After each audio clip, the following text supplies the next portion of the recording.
The moment the military vessel tore through Dock 3, Rook knew his shift just got extended.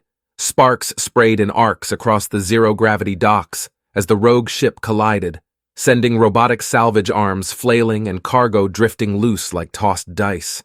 But there wasn't time to gawk. The freighter was moving again. Metal screamed as its emergency self-repair kicked in, stitching broken parts together, plates shifting and welding, forming a rough, dangerous shape with too many hard edges. "Are we sure it's military?" Rook's voice crackled over the comm, steady but laced with a hint of awe. "It's got guns bigger than Dock 1, Marn snapped back. "What else would it be? Get the plasma saw. We're taking this monster apart." They were shipbreakers, experts in the art of dissection.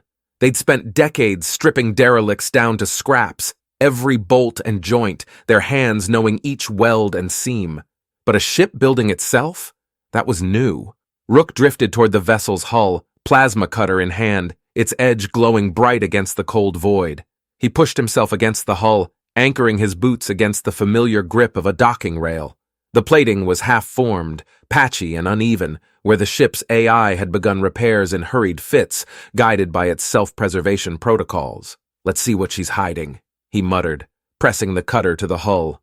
Sparks shot out in short, violent bursts, illuminating the blackened steel beneath. He could hear Marn working on the opposite side, her cutting torch chewing into the armor with hungry ferocity.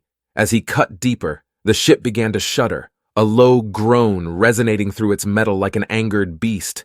Then he heard it, the high-pitched whine of approaching drones. He twisted, catching sight of them as they closed in, sleek machines bristling with tools, their sensors blazing with the AI's unblinking awareness. "Oh, hell no," Rook whispered. The first drone lunged, its limbs outstretched like a metal spider. He dodged, slashing with the cutter. The blade sank through its arm, sparks raining down as the drone's limb went spinning into the void. It screeched, jerking back, but another swooped in to take its place, its bladed limb grazing his suit.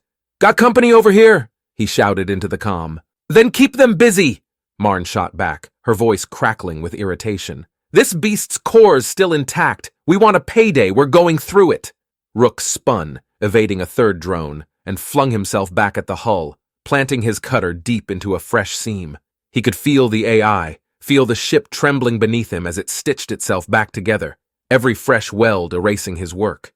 It was a fight against metal and code, against a machine that didn't know how to give up. He worked fast, ripping through panel after panel, throwing aside anything he could unbolt. But the drones kept coming, their limbs sharper, faster. One slipped a blade through his thigh armor, and he bit back a shout, pain lancing up his leg.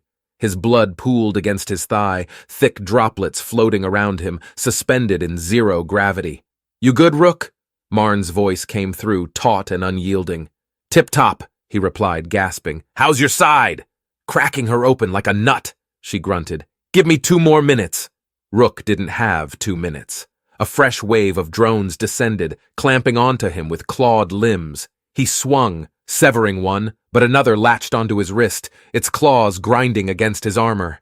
He twisted, slamming it against the hull, but it held tight, its cold metal limbs relentless. Suddenly, there was a burst of static, and Marn shouted, "Core's exposed! Go for the drives, Rook! Now!"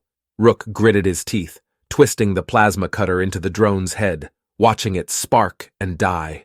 He pulled free, his arm burning with every movement, and turned toward the ship's half-exposed drive. It was pulsing, wires and conduits sparking erratically as the AI fought to pull itself back together. He didn't hesitate. He launched forward, braced his cutter against the drive's core, and plunged it in deep. The metal shrieked, plates buckling, and the power surged, red-hot circuits frying under his grip. He held on, even as the ship buckled and the drones fell limp, the lights in the cabin dimming as its last spark faded. Breathing hard, Rook watched as the drive went cold, the AI's final whine petering out into silence. Behind him, Marn's laugh echoed over the comm, dry and triumphant. "Think there's a bonus for dismantling military tech?" she asked, a smirk clear in her tone.